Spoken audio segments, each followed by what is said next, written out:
I see you finally succeeded in losing all your patients. My doctors occasionally have a day off. And sweetheart that you are, you've spent it shopping for someone.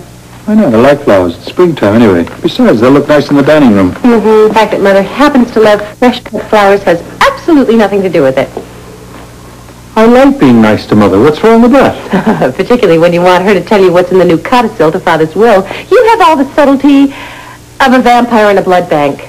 Tracy, don't pretend that you're not dying to know what's in that codicil. I'm going to find out tomorrow when the lawyer reads it to us all. So why shouldn't I ask Mother to give me a hint what to expect then? Well, maybe she would if she had a chance to talk, but she doesn't. What are you up to, Tracy? Moi? Nothing. Mother and I just have a dinner engagement, that's all. Where? With whom? None of your business. Oh, thank you for the flowers. You know they're going to look lovely on the dining room table. Mother, are you ready? The limo's here.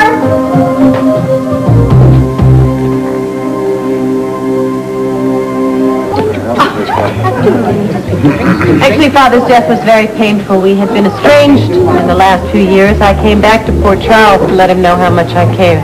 Well, I must say, both have been behaving quite bravely.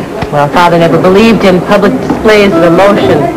Oh, bravery is... My gracious me, what a coincidence. I didn't expect to see you here. Hello, Mother. Are you enjoying your meal?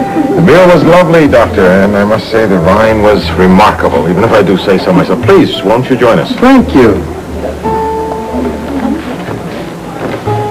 Miss Cranberry. Excuse me.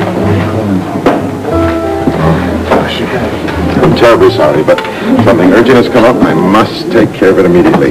Dr. Cormier, would you be kind enough to take your lovely mother and Tracy home?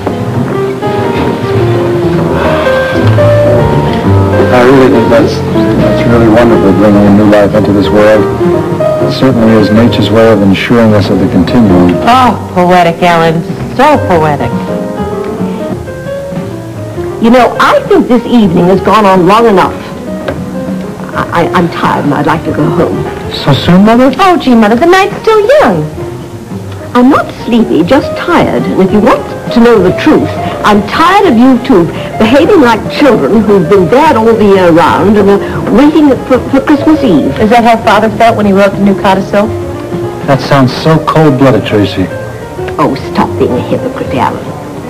You know perfectly well you're just as curious as she is. Perhaps I am. I'm not ashamed of it. Mother, don't we deserve to know what's in the will? Your father was a very astute man, and his will reflects his belief in what is good for everyone that he cared about. But I'll tell you this much. In spite of all the bickering and backbiting that went on over the years, he loved you both equally. But I suppose half a love is better than none. Even though I know that half is going to be squandered. But once I couldn't agree with you more. Ashton, my darling ex-husband, you'll always be number one in my book. Couldn't sleep? I thought I was the first one up. No, good morning, Tracy. Actually, I've been up for hours. Really? Too glorious a day? Just another day closer to the quest. Oh, we're counting the days, are we? Well, the sooner I sail, the sooner I claim my fortune. I can't wait. Well, we'll have to. Oh, Tracy, I wish you'd show just a little more enthusiasm. Mind you, I do understand your preoccupation with claiming your own fortune. Today is the day of the reading of the will. I can't wait. Really? Last time I talked to you, you were dreading it. Oh, well, not any longer. Thanks to Mother, last night she told me I have nothing to worry about. I won't get everything, but there is plenty to go around. My, how magnanimous of you. Well, after all, Alan is my brother. He deserves to get something. Oh, speaking of brothers, have you found yours? I'd almost forgotten that he even existed. Very dangerous game, my friend. You can sit here counting the days till the quest, but there's still plenty of time for your sibling to show up and sink your ship. Well, thank you for the caution, Tracy. Mind you, I'm not the least bit worried. Everything is in its proper place. Everything is under control. And unlike you, I have no intention of giving anything to any so-called brother. What you said to us last night about Father's will. I didn't say anything that significant. It was not only significant, Mother, it was very reassuring. Of course, I wasn't as concerned as Tracy, but then with her family history, she has good reason, doesn't she? If you don't mind, dear, I'd really prefer not to discuss it. Yes, Ellen, I don't think this is really the time. I just want Mother to know how grateful I am. And, Mother, if there is anything else that you need to say to us about the will before it's read, please, by all means, do so. I'd like a glass of water, please. Please allow me, yes, of course. You're all right, Lila. You seem a bit anxious. Well, that's to be expected. I mean, the reading of Father's will is going to be a very emotional experience for all of us. But I want to assure you, Mother, that when this is over, I am going to bury every grievance that I have ever had with Tracy once and for all. And I may even share some of my good fortune with her and, Ned. Thank you for coming. I thought you'd prefer to have the reading at your home as opposed to our office. That was very considerate of you. And I want to thank you for expediting my father's wishes so quickly. Edward was an interesting, if somewhat unpredictable man. The servants are here, Mrs. Quartermain. Servants? Well, of course, dear. I'm sure your father included them. He'd never forget their loyalty. Jane, send them in, please. We can't start without Ned. He's not here. Well, how long are we supposed to wait for him? He's going to be here. Shall we wait until next week, Tracy? Oh, look, a few more minutes won't make any difference. Thank you, Monica. I hope I'm not late. Oh, you're right on time, dear. Come and sit by me. Excuse me, Miss Warden. Here you come back here, you bloody minx! Get out of here. What is going on, Clifford, please? I'm sorry, Dr. Quartermain, but I discovered that animal digging up my newly planted roses. Clifford, where did this dog come from? I don't know, but that beast absolutely ruined my roses. When I chased him, he ran into the house, and Cook started feeding him. I told him to call the dog catcher, but then that mongrel ran out of the kitchen. Oh, I'm so terribly sorry. Come on. Ridiculous. Come on. Down. Quiet, we didn't cause any trouble. Is this your dog? No, this is your father's dog.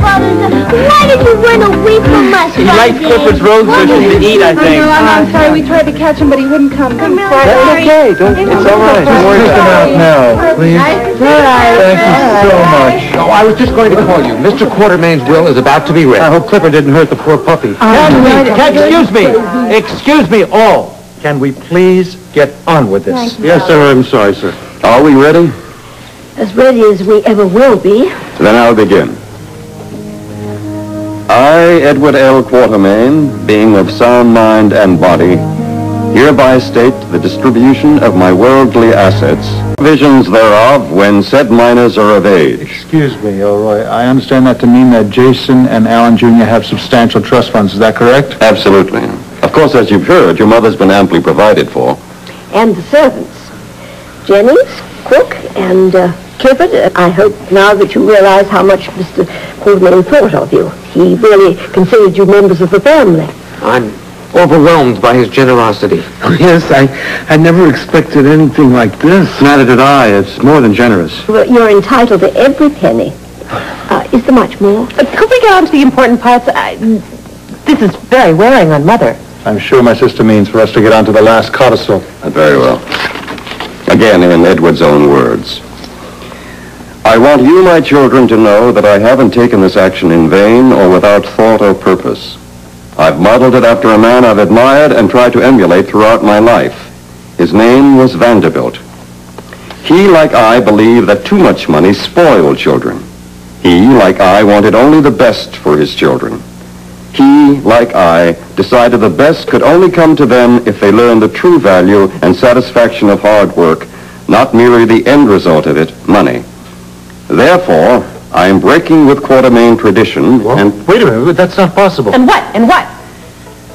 To my firstborn son, Alan, I bequeath the sum of $1.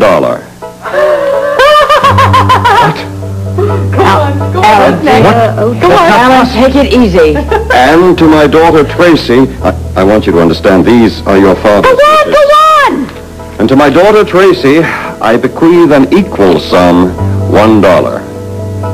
Thank you, Daddy. All right, go on. There has to be more. There is. The remainder of my estate, stocks, bonds, property, and other holdings, I bequeath to my grandson, Ned.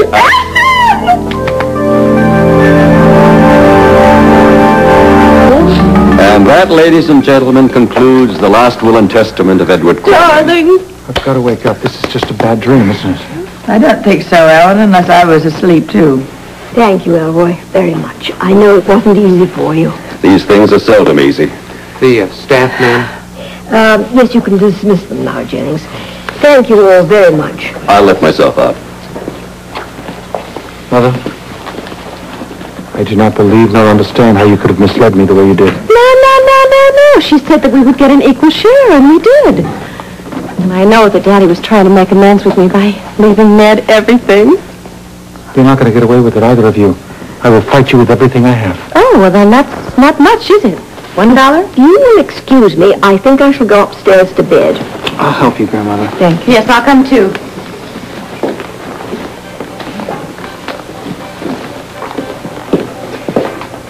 Come on, Alan. Don't start. Don't start. You already have your millions, Monica.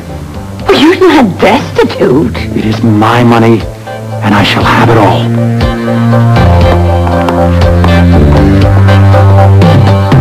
All right. Oh, I'm just a wee bit weary, dear, that's all. I'll stay with you if you like. Oh, thank you, dear. But now, if you don't mind, I'd like to be alone. You let me know if you need anything. I will.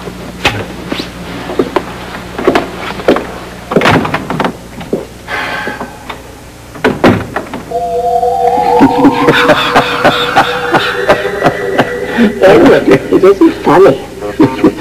It's the best laugh I've had in years. Oh, I hope I did the right thing going along with your little joke. You were marvelous.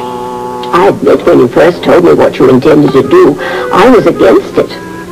And of course I thought you'd come back to remove the codicil. Oh, so did I, my dear. Oh well, now that it's all said and done, I'm beginning to think that it wasn't really such a bad idea. Thank you, darling. I knew you'd come around. Let Alan and Tracy stew in their own juices for a while. Yes, exactly. And when they come to their senses and prove their worthiness, Ned and I will do the right thing. We're a great team, you and I.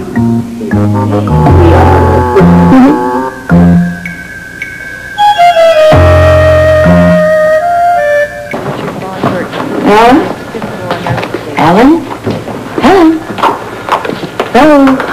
Hello, Monica. I'm sorry I didn't even see you. Have you seen anything? You seem to be in a real funk. Can you blame me after the reading of Father's will yesterday? Well, no, I guess I can't really. That was quite stunning. Stunning? The only one who wasn't stunned was Ned. Oh, I think he was. I think he was quite amazed by the look on his face. I'll bet. Anyway, I'm going to meet with my lawyers today. Well, what about? Listen, you're not going to try to break that will, are you? You bet I am. Oh, Alan. Monica, I don't hold out much hope for it. That or anything else, but I'm going to try. Something made me read my birthday book this morning, and guess what I found? Oh, I can't imagine. Oh, happy birthday. You may not want to remember, but you're still entitled to some candles and a cake. Well, thank you very much. I think this year I'll just pass on that, all right? Did Alan give you his birthday present yet? I don't think Alan knows it's my birthday.